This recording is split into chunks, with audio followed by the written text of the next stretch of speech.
자, 그러면 어법 문제는 어떻게 접근을 해서 풀어야 할까? 먼저 묻고 있는 부분의 어순과 품사를 확인합니다. 예를 들어 밑줄 친 부분의 어순이 주어 자리예요. 그러면 적절한 품사로서 명사가 왔는지 확인을 한다는 의미예요. 오케이? 그래서 어순과 품사 확인. 넘버 2, 문법 확인. 어법 문제의 대부분은 문법 문제이기도 하죠. 그래서 그 문법을 적용해서 풀 수 있어야 합니다. 가령 예를 들어서 동사의 밑줄이 그어졌다. 그럴 경우에는 어떤 문법을 적용을 할까요? 주어의 수일치를 확인하면 되겠죠. 가령 단수 주어다. 그럴 경우에는 단수 동사가 와야 합니다. 즉 s나 es가 붙은 단수 동사가 왔는지 확인한다. 그런데 주어가 복수다. 그럴 경우에는 동사 기본형인 복수동사가 왔는지 확인을 한다는 것입니다. 이와 같이 어법 문제를 풀 때에는 문법 확인을 한다. 즉 적절한 문법을 적용해서 문제를 푼다.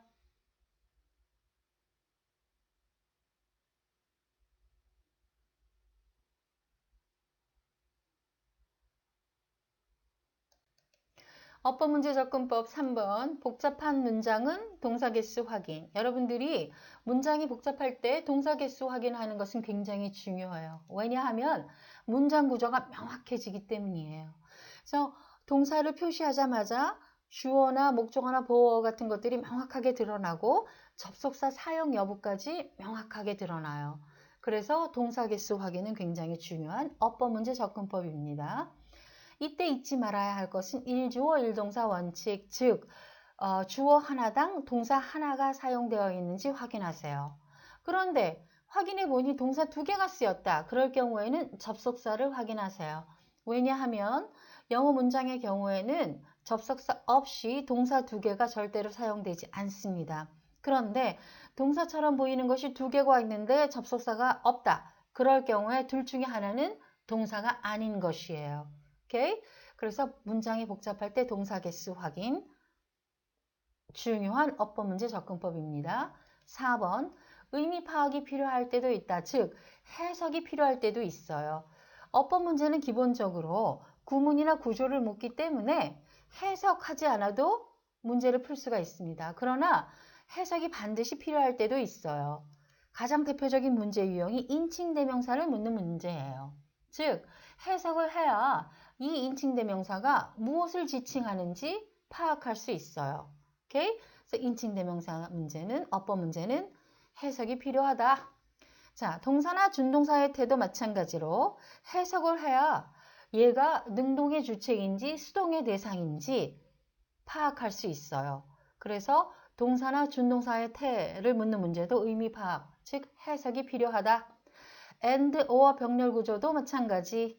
이렇게 해석을 해야 얘가 병렬 구조의 and, or 병렬 구조의 일부분인지 아니면 독립된 문장 성분인지 파악할 수 있어요.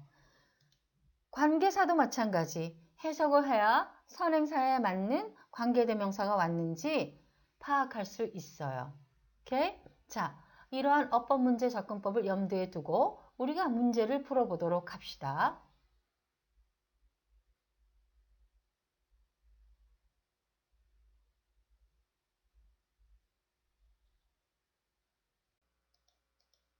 자, 넘버 1, there.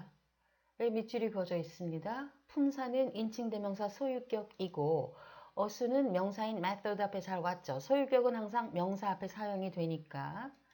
자, 인칭대명사 문제는 성수격이 제대로 쓰였는지를 확인을 해야 하죠.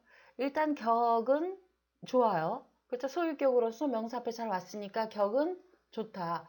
그러면 성과 수가 제대로 쓰였는지를 파악해야 하죠. 즉, his로 받아야 하는데 her로 받았다든지 수의 경우에는 its로 받았는데 단수인 it로 받아야 하는데 복수인 there로 받았다든지 여부를 파악할 필요가 있어요. 그러려면 의미 파악을 해야 합니다. 의미를 파악해야 구체적으로 앞에서 언급한 어떤 대상을 제대로 가리키고 있는지를 확인할 수 있기 때문에 그렇죠. 그래서 인칭대명사는 성수격을 물으며 의미 파악이 필수적이다.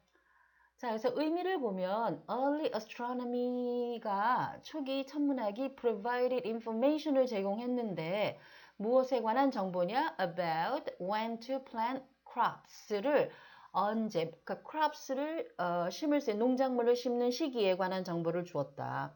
그리고 gave humans들에게 무엇을 주었느냐?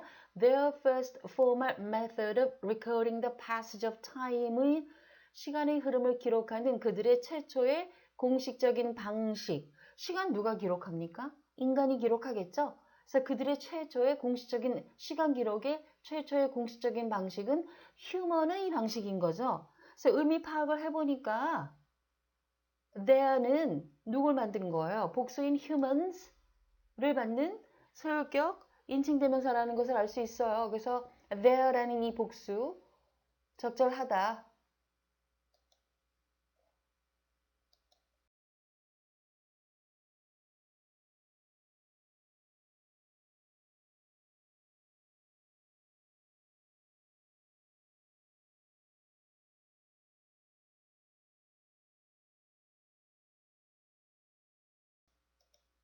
자, 2번 is에 밑줄이 그어져 있어요. is는 당연히 품사가 동사죠. 자, 어순을 한번 살펴봅시다. stonehenge는 문장 맨 앞에 온 명사이니까 주어가 되겠어요.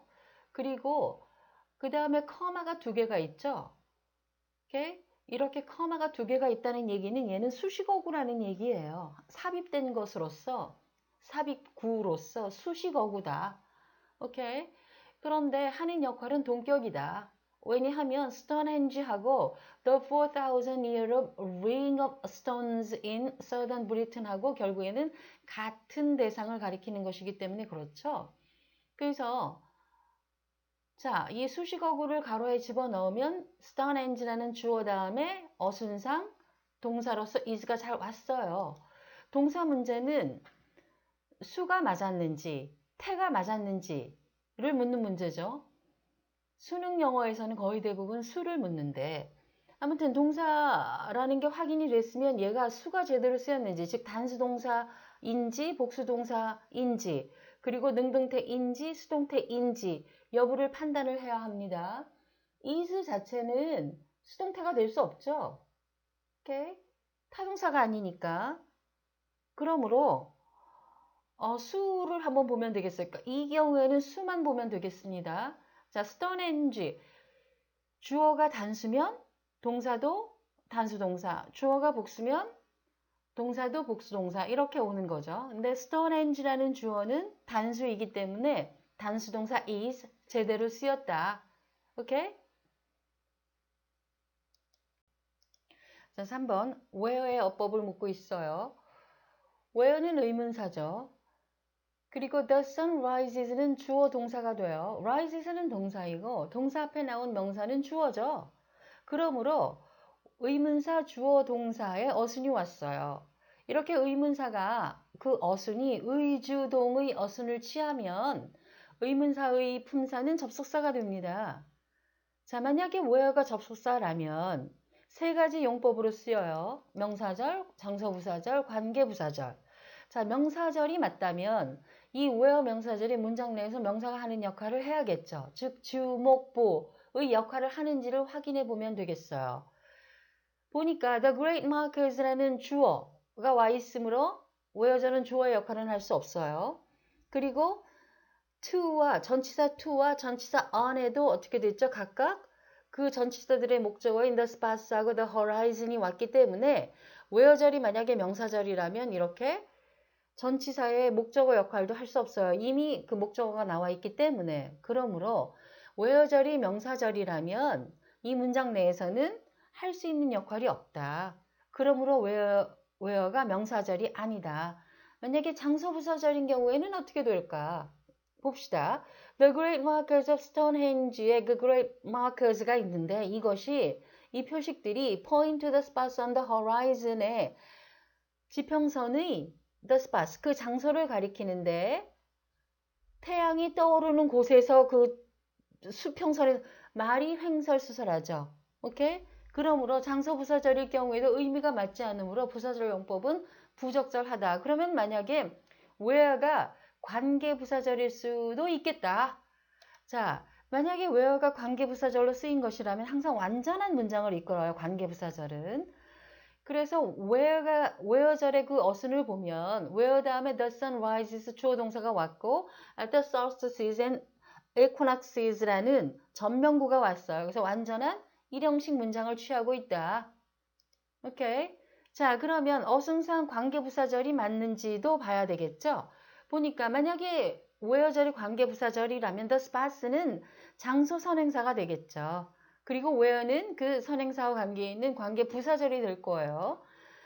자, 관계부사절은 항상 의미 파악이 필수예요. 관계대명사, 관계부사절뿐만 아니라 관계대명사도 마찬가지죠. 그래서 관계사절은 그것이 관계대명사절이든 관계부사절이든 항상 의미 파악이 필수적이다. 그래야 제대로 된 그런 관계대명사가 선행사에 맞는 그런 제대로 된 관계대명사가 쓰였는지가 파악이 가능하기 때문에 그렇습니다. 자, 한번 봅시다. 의미를 파악해보면 태양이 solstice하고 equinoxes에서 태양이 떠오르는 the spots, 지평선의 그 지점, 즉 태양이 떠오르는 그 지점이 바로 the spots on the horizon이죠. 그래서 태양이 지점과 분점에서 떠오르는 곳이 바로 관계사 앞에 나와 있는 명사 the spots이므로 서로 관계 있죠. 오케이? 즉 the spots는 where절과 관계가 있어요. 그러므로 the spots는 장소 선행사가 되고 where절은 관계부사절이 됩니다. 그래서 where가 관계부사절로서 적절하게 사용이 되었다. 자, 4번 being의 어법을 묻고 있어요. 품사는 과거분사. 어순을 봅시다. have와의 어순을 먼저 살펴봅시다. have 다음에 been, pp가 왔죠? 이렇게 have 다음에 pp가 와서 완료 시제에 이를 수 있죠. 즉, 완료 시제 여부를 봤을 경우에는 have 다음에 온 pp이기 때문에 적절하죠. 자, 그러면 used와의 관계도 봐야겠죠. being이 have 다음이기 때문에 pp가 와서 그렇지 be죠, be. 그래서 be used는 수동태예요. 오케이? 그러므로 과거분사 used 앞에 사용된 조동사 be라는 것을 알 수 있어요. be는. 그리하여 수동태를 이루고 있다는 것을 알 수 있습니다. 그래서 수동태 여부를 봐도 적절하다. 그러나 문제는 뭐냐면 동사의 태를 묻는 문제들은 항상 의미 파악을 해서 그 적절성 여부를 파악해야 돼요. 왜냐하면 의미를 확인을 해야 이 동사의 주어가 능동의 주체인지 수동의 대상인지를 확인할 수 있거든요. 그래서 동사의 태를 묻는 문제들은 항상 의미 파악을 해서 그 적절성 여부를 확인해야 돼요. 오케이? 그래서 해석을 해보면 The stones may have been used to predict eclipses를 예측하기 위해서 스톤헨지가 사용되었을 수도 있다는 얘기죠. 아하. 스톤헨지는 어떻게 돼요? To predict eclipses를 하기 위해서 스스로 무엇인가를 사용할 수 있는 능동의 주체는 될 수가 없겠죠. 그러므로 eclipses를 예측하기 위해서 사용되는 어떤 수동의 대상은 될 수가 있어요. 그러므로 been used 해서 수동태를 이루기 위해서 been이 온 거 적절하다. 오케이.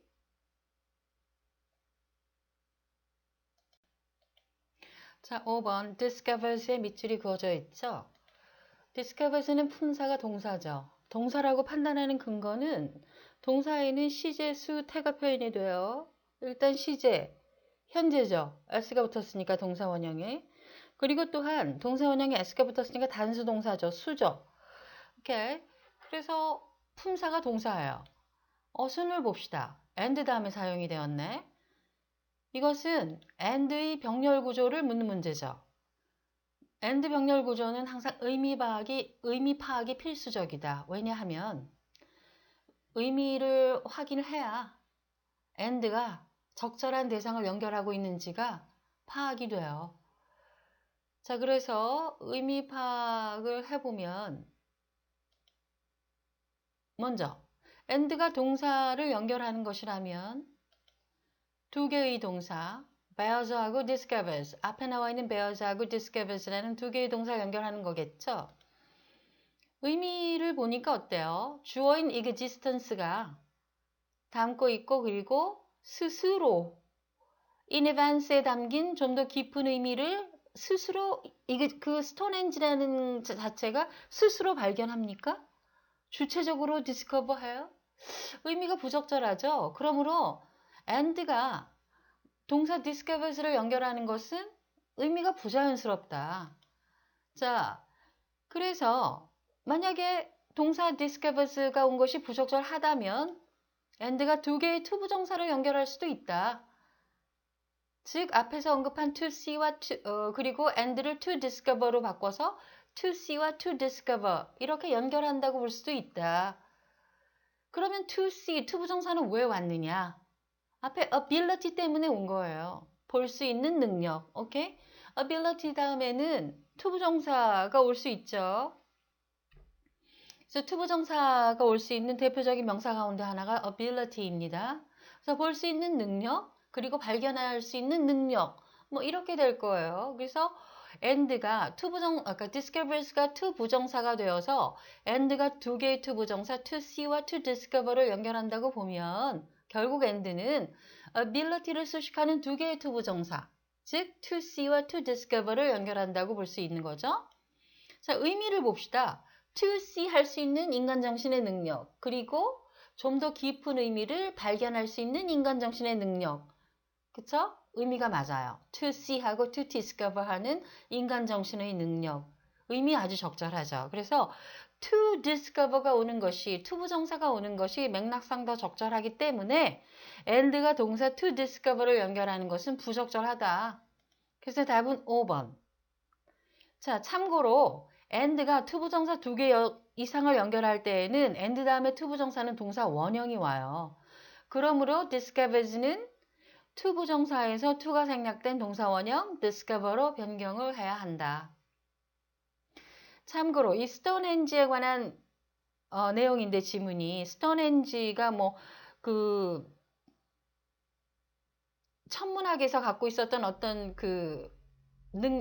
어떤 그 천문학에서 예, 어떤 그런 역할을 갖고 있었다라고 하는 그런 내용의 문장인데 사실 스톤헨지는 누가 세웠는지, 왜 세웠는지 아직까지도 밝혀진 게 없어요. 어떤 사람은 이게 뭐 무덤으로 사용이 되었을 것이다. 어떤 사람은 이게 뭐 제사를 지내기 위해서 세운 것일 것이다. 고인돌의 일종인데 아무것도 밝혀진 게 없죠. 누가 세웠는지도 몰라요. 언제 세웠는지 그저 가설만이 있을 뿐이죠. 뭐 유튜브 같은 경우에 보면은 뭐 스톤헨지가 가짜다 그래서 그 시멘트로 만들어져 있고 돌처럼 이렇게 뭐 장식을 해놓은 그런 부분 같은 것들을 발견해서 가짜라고 폭로하는 그런 그 유튜브들도 있어요. 그리고 실제로 기록상으로도 20세기에 영국의 이것들을 뭐 설계도를 가지고 건설하는 그런 그 사진 기록도 나와 있습니다. 그래서 스톤헨지에 대한 이 지문 내용, 우리가 이제 문제는 다 풀었지만 이 지문 내용은 그저 하나의 가설일 뿐이다. 이렇게 뭐 astronomy에서 천문학에서 어떤 역할을 반드시 했을 것이다라고 믿을 이유는 없다는 것도 참고로 알려두겠어요.